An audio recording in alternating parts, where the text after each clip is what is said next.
Hi friends, welcome back to my channel. ಇವತ್ತಿನ ಬ್ರೇಕ್ಫಾಸ್ಟಿಗೆ soya chunks pulao ಮಾಡ್ತಾಯಿದ್ದೀನಿ.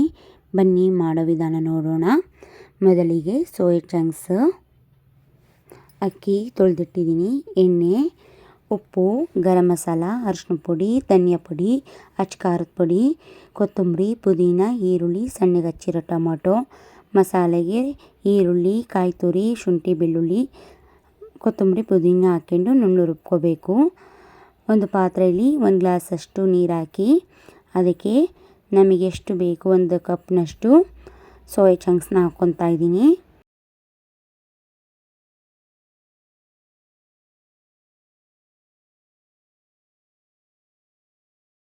ಮತ್ತು ಚೆನ್ನಾಗಿ ಒಂದು ಸಲ ಮಿಕ್ಸ್ ಮಾಡಿಕೊಂಡು 1 ಮಿನಿಟ್ ಹಾಗೆ ಬಿಟ್ಟು ಮತ್ತೆ ಅದನ್ನು ಶೋಧಿಸ್ಕೊಳ್ಳಿ.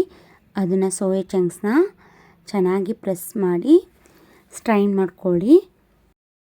ಮತ್ತು ಮಸಾಲೆಗೆ ಹಾಕ್ಕೊಂಡಿರೋದೆಲ್ಲ ನುಣ್ಣಗೆ ರುಬ್ಕೊಂಡಿದ್ದೀನಿ. ಸ್ಟವ್ ಆನ್ ಮಾಡಿ ಕುಕ್ಕರ್ ಇಟ್ಟು ಎಣ್ಣೆ ಹಾಕ್ಕೊತಾ ಇದ್ದೀನಿ. ಒಂದು 2-3 ಸ್ಪೂನ್ ಎಣ್ಣೆ ಹಾಕ್ಕೊಂಡು ಅದಕ್ಕೆ ಸ್ಪೈಸಸ್ ಆಗಿರುವಂಥ ಚಕ್ಕೆ ಹಾಕ್ಕೊತಾ ಇದ್ದೀನಿ, ಒಂದು ಪಲಾವ್ ಎಲೆ ಮತ್ತು ಸೋಂಪು ಕಾಳು ಹಾಕ್ಕೊತಾ ಇದ್ದೀನಿ. ನಂತರ ಈರುಳ್ಳಿ, ನಾನಿಲ್ಲಿ ಒಂದು 2-3 ಗೆಡ್ಡೆ ಈರುಳ್ಳಿ ಹಚ್ಕೊಂಡಿದ್ದೀನಿ. ಈರುಳ್ಳಿ ಹಾಕ್ಕೊಂಡ್ಮೇಲೆ ಚೆನ್ನಾಗಿ ಮಿಕ್ಸ್ ಮಾಡಿ ಗೋಲ್ಡನ್ ಕಲರ್ ಬರೋವರೆಗೂ ಚೆನ್ನಾಗಿ ಫ್ರೈ ಮಾಡ್ಕೊಳ್ಳಿ.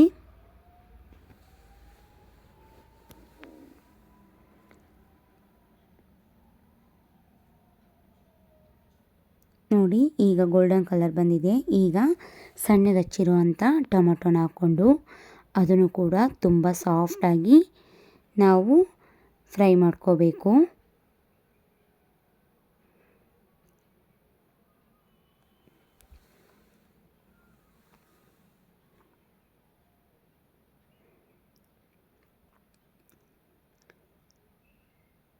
ನೋಡಿ, ತುಂಬ ಸಾಫ್ಟಾಗಿ ಟೊಮೊಟೊ ಕೂಡ ಬೆಂದಿದೆ. ಈಗ ಇದಕ್ಕೆ 1/4 ಸ್ಪೂನು ಅರಿಶಿನ ಪುಡಿ ಹಾಕ್ಕೊತಾ ಇದ್ದೀನಿ. ಅರ್ಧ ಸ್ಪೂನಷ್ಟು ಗರಂ ಮಸಾಲ ಹಾಕ್ಕೊತಿದ್ದೀನಿ. ಖಾರಕ್ಕೆ ತಕ್ಕಷ್ಟು ಖಾರದ ಪುಡಿ ನಿಮ್ಮ ಖಾರಕ್ಕೆ ಅನುಗುಣವಾಗಿ ಹಾಕ್ಕೊಳ್ಳಿ. ಮತ್ತು ಧನಿಯಾ ಪುಡಿ 1 ಸ್ಪೂನಷ್ಟು ಹಾಕ್ಕೊಂಡಿದ್ದೀನಿ. ಇದು ಕೂಡ ಚೆನ್ನಾಗಿ ಮಿಕ್ಸ್ ಮಾಡ್ಕೊಳ್ಳಿ. ಸ್ಪೈಸಸ್ಸಲ್ಲಿರುವಂಥ ಘಾಟೆಲ್ಲ ಹೋಗಬೇಕು, ಚೆನ್ನಾಗಿ ಎಣ್ಣೆಯಲ್ಲಿ ಬಿಟ್ಕೋಬೇಕು. ಅಲ್ಲಿವರೆಗೂ ಚೆನ್ನಾಗಿ ಫ್ರೈ ಮಾಡ್ಕೊಳ್ಳಿ. ರುಬ್ಕೊಂಡಂಥ ಮಸಾಲೆನ ಸೇರಿಸ್ಕೊತೀನಿ.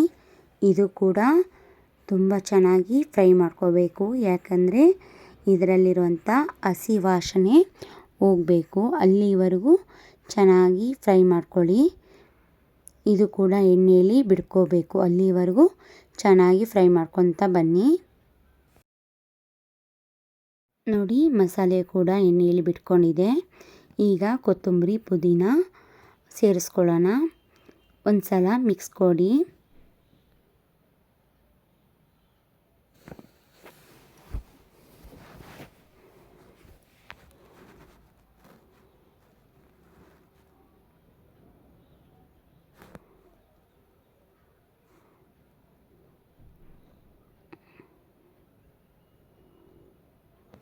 ಈಗ ಸೋಯಾ ಚಂಕ್ಸ್ನ ಸೇರಿಸ್ಕೊತೀನಿ. ಅದು ಕೂಡ ಒಂದು ಸಲ ಮಿಕ್ಸ್ ಕೊಡ್ತೀನಿ.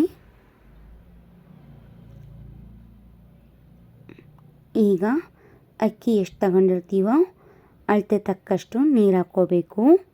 ನಾನು ಇಲ್ಲಿ 2 ಗ್ಲಾಸ್ ಅಕ್ಕಿಗೆ 3.5 ಗ್ಲಾಸು ನೀರು ಹಾಕ್ಕೊತಾ ಇದ್ದೀನಿ.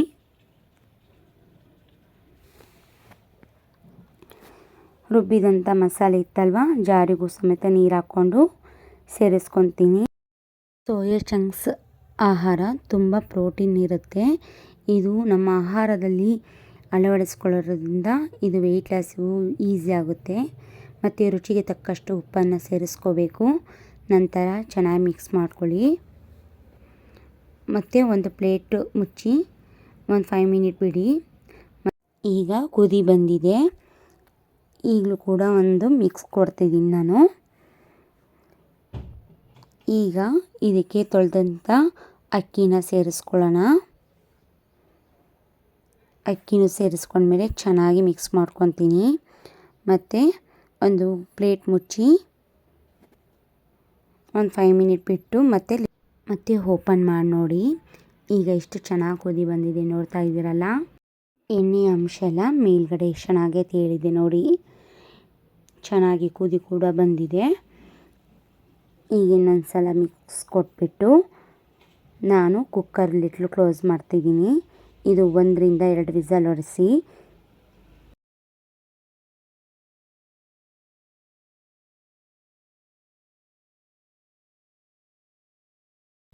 ಇದು ಕೂಲ್ ಆದಮೇಲೆ ಓಪನ್ ಮಾಡಿ ನೋಡಿ ಎಷ್ಟು ಚೆನ್ನಾಗಿ ರೆಡಿಯಾಗಿದೆ ಸೋಯಾ ಚಂಕ್ಸ್ ಪಲಾವು. ಇದು ರಾಯ್ತ ಜೊತೆನೂ ಕೂಡ ತಿನ್ಬೋದು. ತುಂಬ ಟೇಸ್ಟಿಯಾಗಿರುತ್ತೆ ಈ ಬ್ರೇಕ್ಫಾಸ್ಟು. ನೋಡಿ, ಈ ವಿಡಿಯೋ ಇಷ್ಟ ಆದರೆ ಲೈಕ್ ಮಾಡಿ ಮತ್ತು ಶೇರ್ ಮಾಡಿ, ಕಮೆಂಟ್ ಮಾಡಿ, ಸಬ್ಸ್ಕ್ರೈಬ್ ಆಗೋದನ್ನ ಮರಿಬೇಡಿ. Thank you. ನಿಮ್ಮ ಸಹಕಾರ ಹೀಗೆ ಇರಲಿ.